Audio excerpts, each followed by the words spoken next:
Some stories are so terrifying that they refuse to fade into history. What happened at 284 Green Street in Enfield, London, was not just a tale.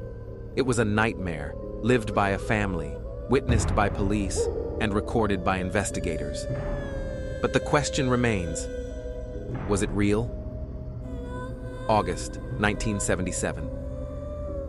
The Hodgson family, single mother Peggy and her 4 children, had just settled into their modest home.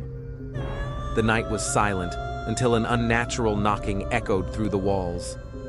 Was it a prank, a loose pipe, or something else lurking in the shadows? Janet, the younger of the 2 sisters, gasped as the heavy chest of drawers trembled, then slowly slid across the floor toward the doorway. She screamed for her mother. Peggy rushed in, only to witness the dresser moving by itself. She pushed it back, only for it to lurch forward again. It was as if an invisible force was blocking their escape. What would you do if you saw this happening in your own home? Panicked, Peggy called the police. But when they arrived, they expected a simple case of mischief. What they saw instead defied logic. A wooden chair in full view began to wobble, then slid across the floor as if pushed by an unseen hand. One officer even signed a legal report, confirming the event. But was this proof of the paranormal, or a trick of the mind? As months passed, the haunting grew more sinister. Janet, the 11-year-old, began speaking in a guttural voice, one that did not belong to her. It claimed to be the spirit of a man named Joe Wilkins, who had died in that very house. The voice spoke of its own death. I went blind. I had a hemorrhage. I died in this chair. Was Janet possessed, or was something manipulating her?